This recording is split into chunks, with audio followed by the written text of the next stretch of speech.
Could you join me one more time and giving them a big warm welcome, please, ladies and gentlemen? Here we go. Professor Tay, always a pleasure. I hand the proceedings over to you, sir. Thank you, and thank you, Mr. President.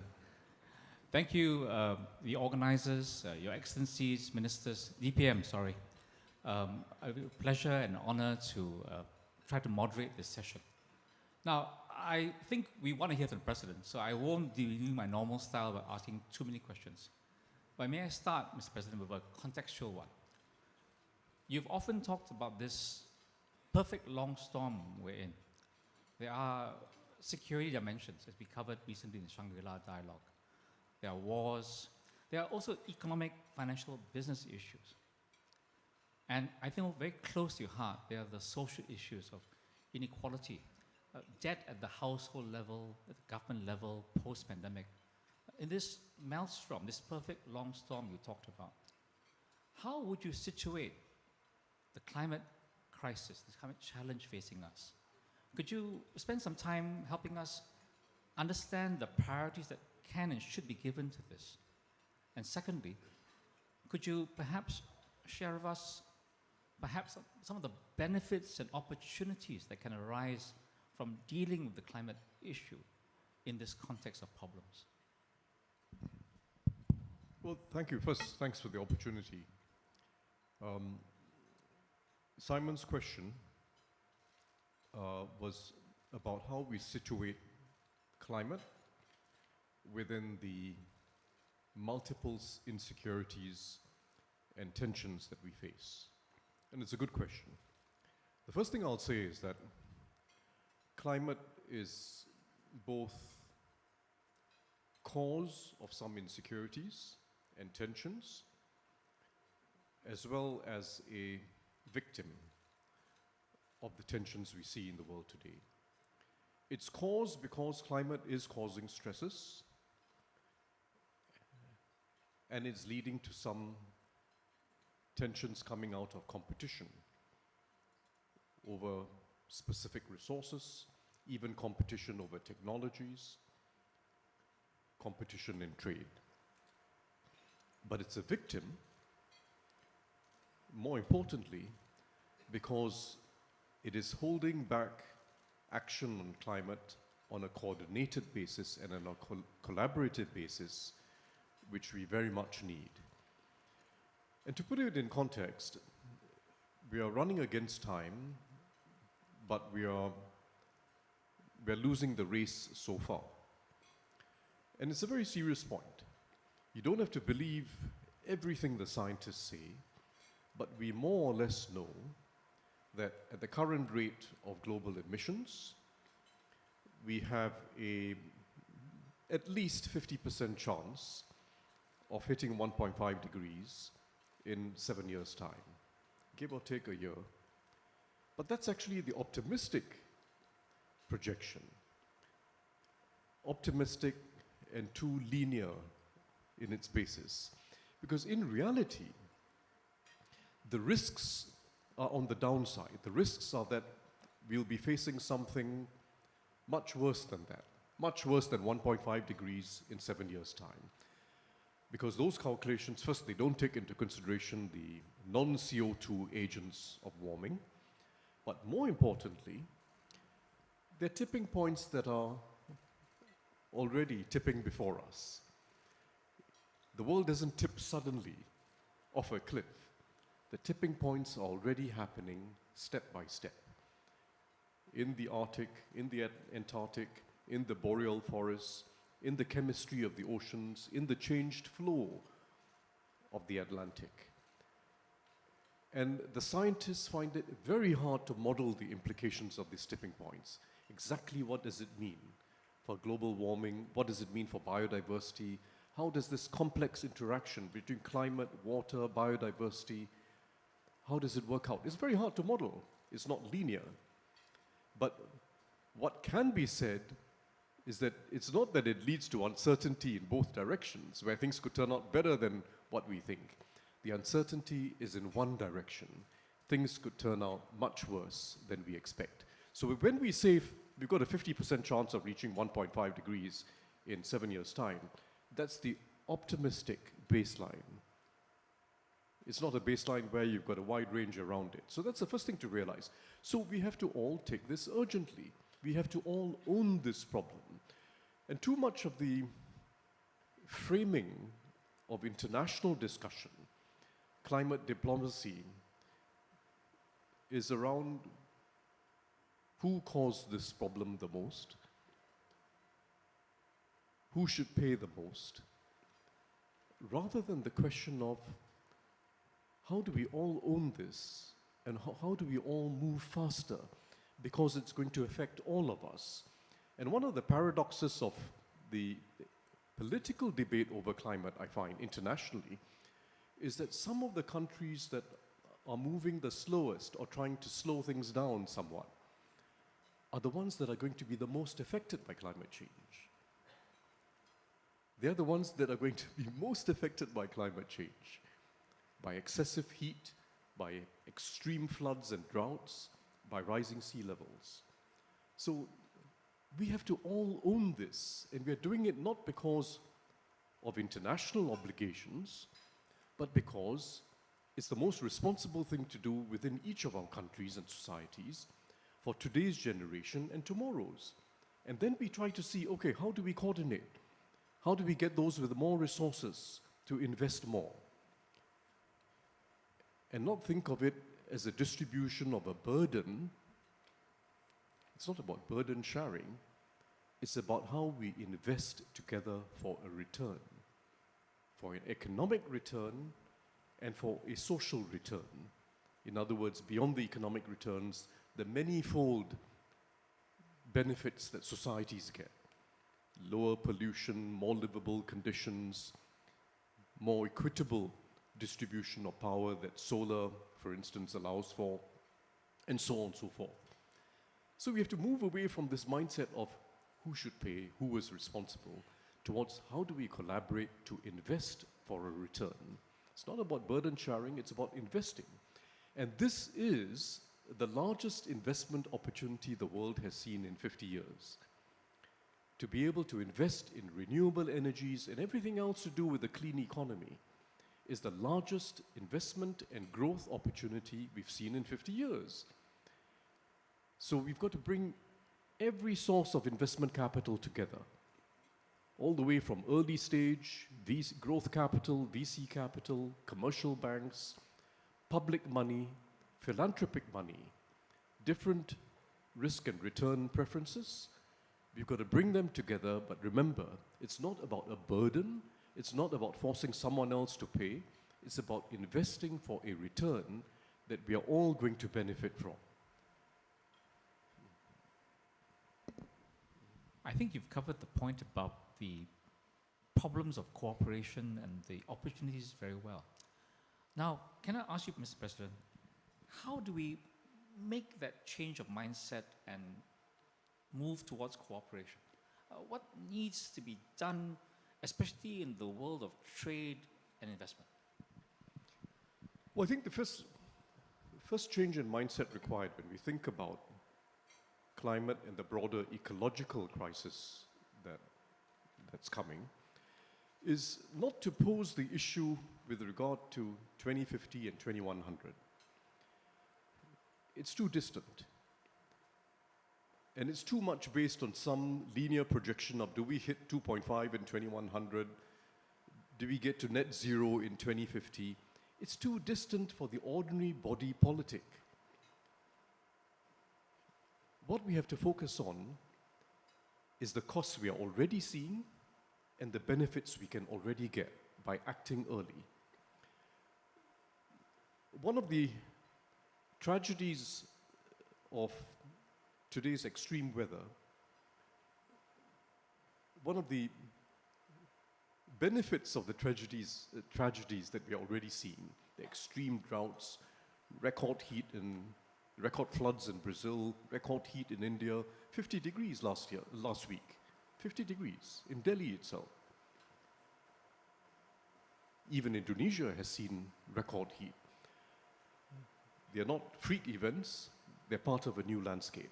But one of the benefits of this is that it gets everyone to realize that something is happening, and it's not about 2050 or 2100, it's beginning to happen now. And it hits this region more than that region in any particular month, but it's happening to all of us. So let's bring the horizon down to what's happening now, in the years to 2030, in the medium term. And then work on the benefits that people can get. How do we lower pollution? Never mind if not everyone understands what climate change is about. How do we lower pollution in cities, which ordinary people really appreciate? Quite apart from the science showing that it makes a great difference to children's lives, if we can lower pollution. How do we just make life more livable by not having so much heat? All the benefits that come today, and talk about that. That's the political narrative we should talk about. How EVs are actually much better to drive, not just because it's helping in the battle against global warming, but EVs are a nice thing, a good thing. So bring it down to what ordinary people appreciate. The costs are today, fortunately, but the benefits can also be gained today. And the economic growth benefits are immediate. Last year alone, clean energy, I'm not even talking about the clean economy as a whole, just clean energy alone contributed about 10% of global growth. With all that means for jobs, all the ripple effects that brings, 10% of global growth. And we're still at the early stage of the journey. So again, this is the largest investment, growth, and job creation opportunity we've seen in a long time. We've got to ensure that those opportunities are spread around the world. It requires some coordination, but it's a real opportunity. We're not talking about 2050 and 2100. We're talking about what happens now and in the medium term, because that's what changes minds and develops a political constituency to support the types of measures we need to take, including carbon pricing, including intelligent subsidy strategies, including retraining and skills upgrading for workers so they can move out of industries that are too polluting towards the new industries. I think the movement of the time horizon is a very important issue. As a professor, I have to teach about future generations, etc. But time and time again, we see the political system and people's mindset. They can't seriously think about things beyond their lifespan. So I think this is a very significant point. Now, President, you've talked really about global issues in a very broad way. But as I'm reminded, we are here at Ipef, Indo-Pacific Economic Framework discussion. Could I ask your view about what this gathering, what this definition of a region and a framework, what could be done here and also, of course, around Singapore in ASEAN? Well, I think Southeast Asia offers the opportunity for us to show how we can invest together and get good returns. It's a region where you don't have any hardened mindsets on either globalization or the ecological issues, climate change. You just don't have hardened mindsets. Might be moving too slowly generally, but everyone does want to move forward. And one way or another, we're going to have to move a lot more energetically because under even optimistic scenarios, energy demand is going to grow in Southeast Asia very significantly in the next decade. Very significant. It's already growing rapidly. So we're going to have to meet the needs of growing economies, but in a way that involves increasingly the use of cleaner energies. Some transitional, some green, but we've got to start making that shift. So Southeast Asia, which is at the core of Ipef, is where we can show that there's opportunity, there's a willingness to move, and there's a way in which we can bring together all stakeholders without too much difficulty. The investor community, including the institutional funds, the corporates that are involved in each of the verticals that are presenting opportunity, the public sector, the multilateral development banks and the regional development banks, and the scientists and NGOs who are providing very useful knowledge and also trying to push governments to move faster. It's a good combination of stakeholders. And we should be able to develop momentum here through Ipef, through getting that pipeline of projects in place quickly, matching them to investors, matching projects to investors, getting durable financing, and showing how some blend of finance can provide a good return. I think we've got to get going here. It'll be a good example to the rest of the world. And IPEF is a very convivial framework for us to get this done. I think you're right, Mr. President. The numbers show that while ASEAN countries are moving on green energy, the overall energy needs are so great that they are turning to coal and other more carbon-heavy. And I think the case about transitional forms of energy is also very important to make for our region. May I then turn to an area which you know very deeply, both in terms of being in charge of Singapore's reserves, but in your previous portfolios in finance. What tangible ways can we pave the way for this kind of investment and to take real action rather than being a talk shop as earlier we were warned against? Could there be ways to help people invest at high levels, longer periods? What is the role of blended finance? What are your thoughts in this area? Well, I think essentially, if I simplify or cut across a whole load of projects and verticals, essentially, there is a cost gap today between what is grey and what is green. If you leave it to markets, it's going to take a very long time before green becomes competitive enough. Particularly if you take end-to-end costs. If you just leave it to markets. And we can't take that time for the reason discussed earlier, because along the way you've got tipping points and the situation gets much more dire. So we do need to front load this shift away from grey to green. We have to front load it. How do we do it with commercial players and their clients and customers who are concerned about costs, where grey is cheaper than green? We do it in two ways. First, we need public sector action, multilateral development ban action, and philanthropic action to be able to build scale and accept that it requires some subsidy. Green technologies, green energies, the whole slew of products and services to get us to green, they require some subsidy in order that we can build scale and come down the cost abatement curve. That's the central economic objective. How do we come down the cost abatement curve? Won't happen if you just leave it to markets. It'll take too long.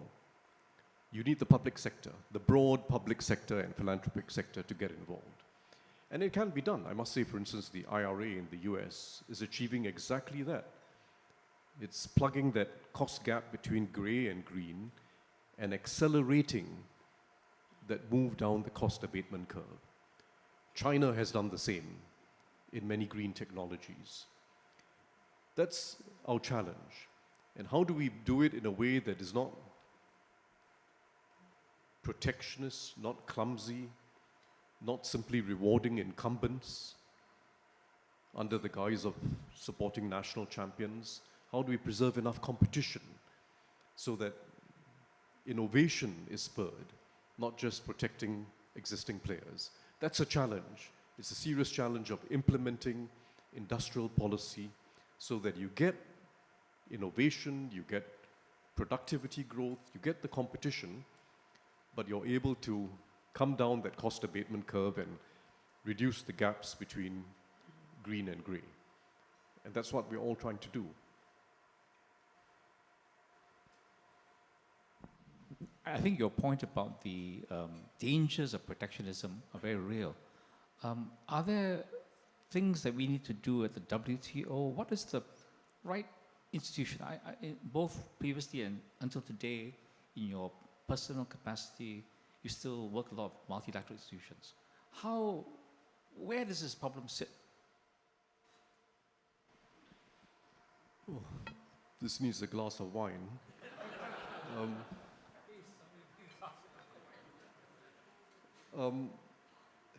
Let me put it this way.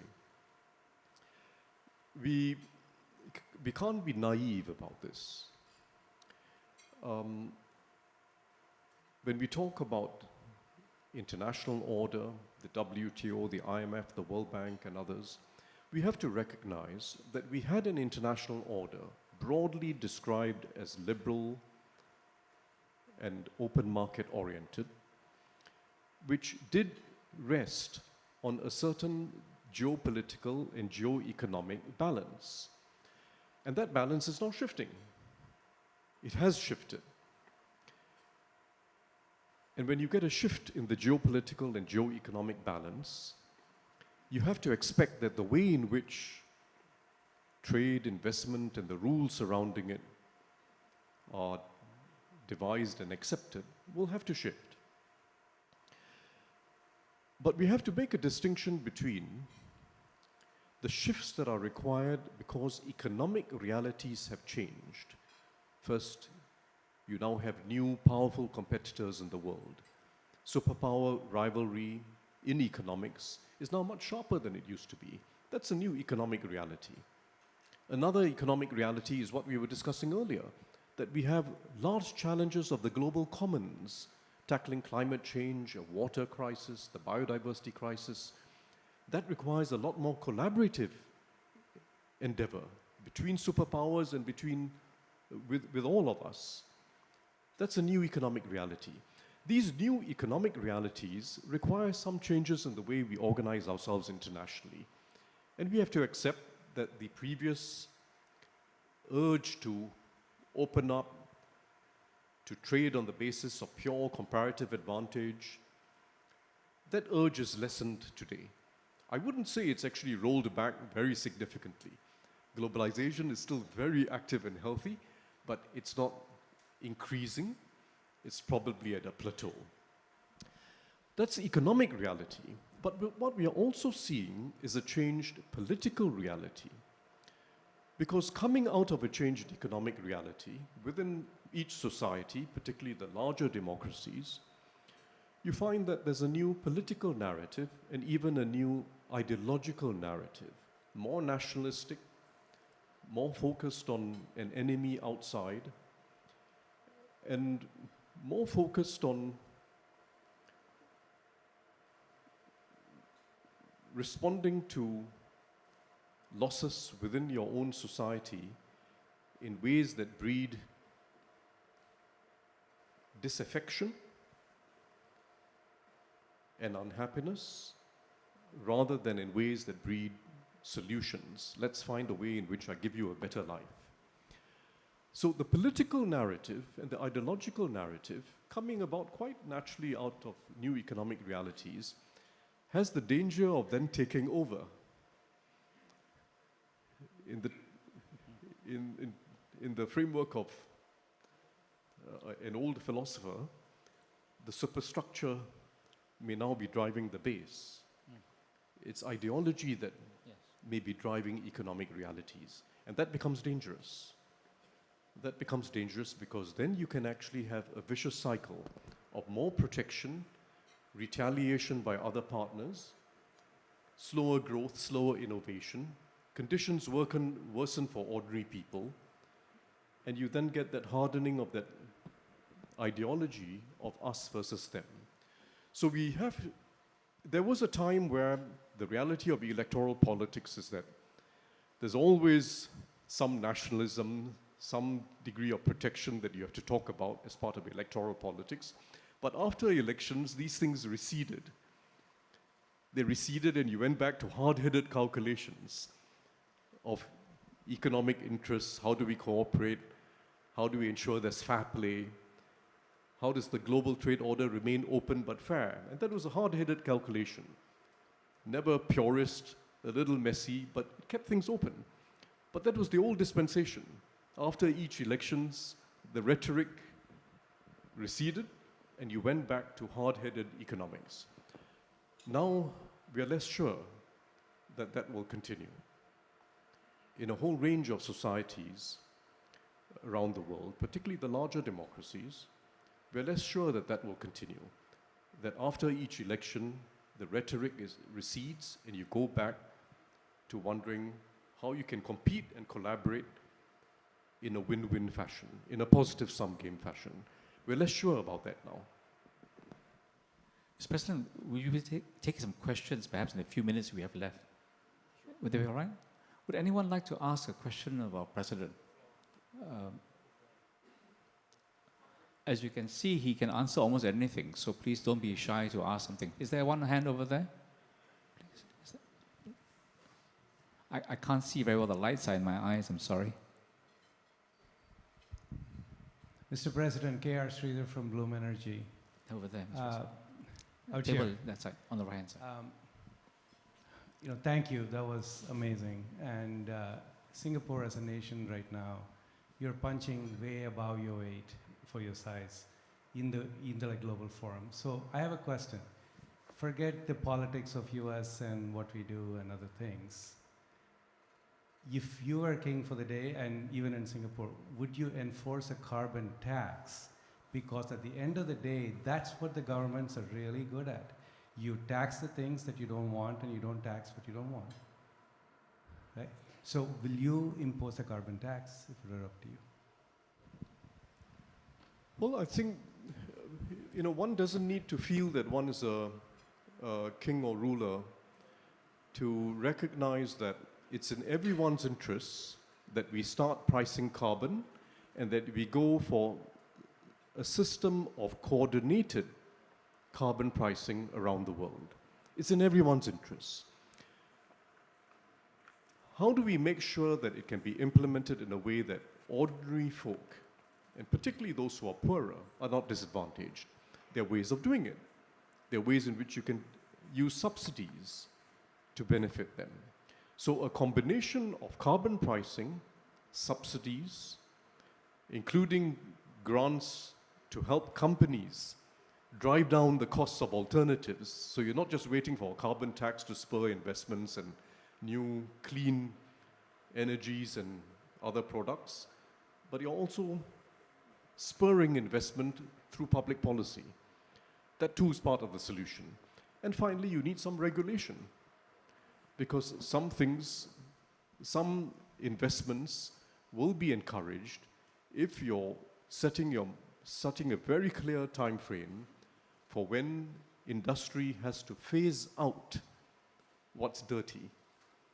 So I think we need that combination of carbon pricing, be it taxes or cap and trade or other forms of carbon pricing, subsidies for ordinary folk to make sure they're not disadvantaged, and subsidies to spur investment in clean energies and move down that cost abatement curve faster.